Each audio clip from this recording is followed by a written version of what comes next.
you saw the moment when Gary basically forces Sam Sevian to resign. Yeah, I saw. He's waiting for resignation, but another check is going to bring his king. Oh, yeah, there. That was, first of all, a very funny moment. I don't think I've ever seen that. Have you ever seen that? Probably not, but like it is pretty common if you're playing casual blitz where Casual if Blitz, it's going, yes. yeah, it's just like, Blitz, okay, yes. resign, it's over. I Yes. mean, and there's usually an agreement. Like, although I once had this, recently with Mihail Antipov, we were playing blitz, and then he thinks that it's going to be a draw. We both have probably like 8 seconds left, maybe less. And he's like, okay. He's like, great. Like, okay, come on. And I'm looking at the position. I'm like, wait, this is not a draw. So I continue playing. And it is winning, or at least it's like good winning chances for White. You remember we almost had a fight about this at a camp in 2018? Yeah, because I didn't want to play the game anymore and you wanted to continue. I mean, to be fair, you were right in that instance. I don't remember the position too well. It was some I guess you opposite color bishops. I had a pawn up and I just wanted to keep on playing. I think there were rooks on the board as well. And you were like, no. This cannot be played further. And then we played it. I think it's fair to play on pretty much. But okay, this is rare. It's a competitive game and players basically. To be fair, Sevian really could have resigned any moment. I mean, yes, of course. There's nothing to discuss. Of course. There's absolutely nothing. I mean, even if Sevian was playing 1800, I don't think. No, it's over. I don't think there's anything to discuss. It's 15. Over. I don't know. To be honest, we're discussing levels now that I don't even know what that means anymore. But basically anyone who has any familiarity with chess wins this without thinking. So there was no reason for him to play on. He was just playing through inertia, Was there increment? There was increment, right? Yeah, of course. No, without increment, then I understand. You can try to flag someone. And if you flag Gary in this position, I don't know what kind of wrath you'll endure, but yeah, it was normal to resign. And that's why Sam did not really protest. He was probably ready to anyway. And Gary was like, okay, let's get it over with. So, I was talking to Gary after the tournament. Very interesting always to talk to him. Of course.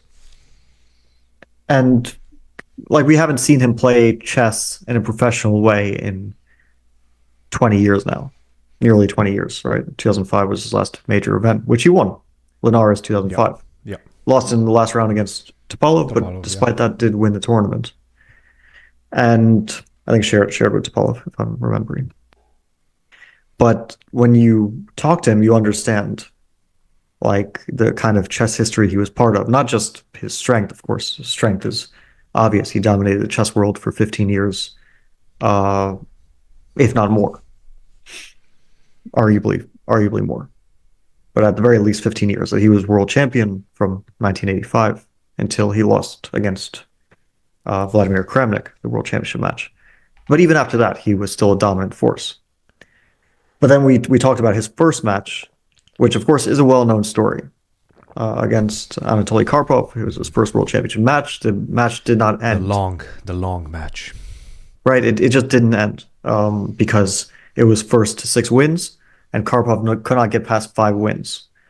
So the match went on so long that it was terminated, rather controversially, but by FIDE, by Campomanes, president of FIDE, decided to spare the players, I guess. And like when Gary was telling the story about how long they were there, how many seasons they went through. So they were at the hotel for 6 straight months, 2 floors that they had rented, two entire floors.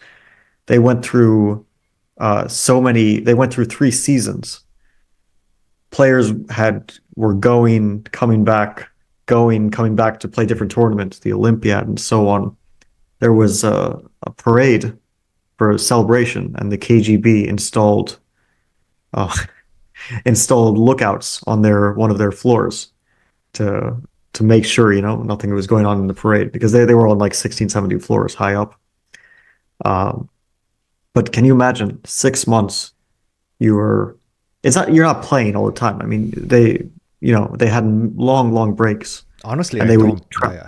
I cannot imagine. I think this is just a completely different world. I don't think anybody would go through that right now. I think the world is just moving faster. They wouldn't go through right now, but can you imagine that you spend 6 months on any project? And not only that, a project which didn't even finish. Yeah. And basically your entire career is hinging on this project, just 6 months every day and one mistake and it's over. And then it doesn't even end, right? Well, And it's then the six next year you start all intensive over again. months. But you could also claim that, the preparation we've done for the candidates, the preparation you've done for the World Championship match, that's a lot of months at a time in Sure. preparation before the Yeah, event. but Obviously, it's it has different. breaks. You spend it in one place. It's different. Like when you prepare before the match, you're not in the competitive mode. So you don't have the pressure of having to play. Um, like we're preparing. I don't have any nerves because I'm not thinking, okay, tomorrow I have to play a game or in 3 days I have to play a game. While there, it's like, even if it's going to be a short draw, and then you have, I forget the schedule that they had. Maybe it was like 3 games a week.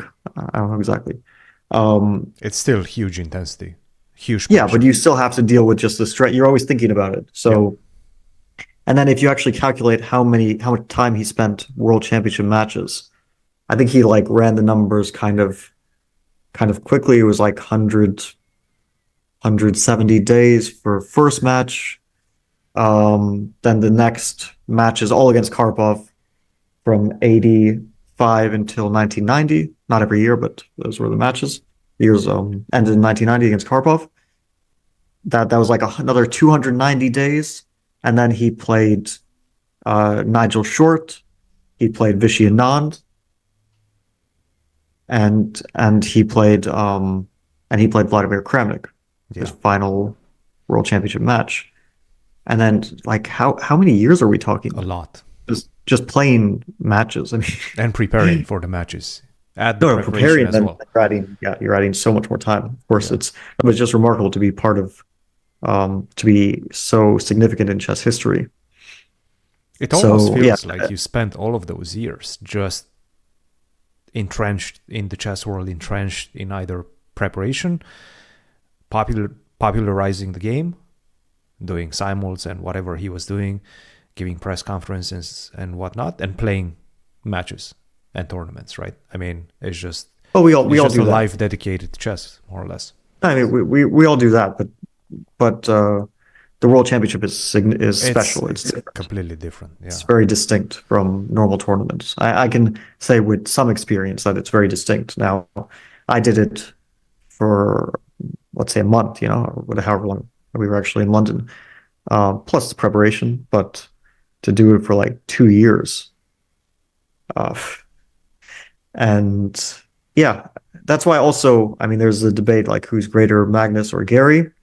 And I think we also do have to consider the historical aspect. Like it's somehow different, as deserving as Magnus is of being called the greatest of all time. Gary is maybe more deserving. I don't know if that makes sense to be more. Yeah, but yeah, of course, talking to him was interesting. Playing him is always interesting, although obviously he's not a professional anymore. He struggles in ways, and he still has many strengths, but he does struggle in some significant ways. Yeah, in terms of how he's his practical decisions over the board.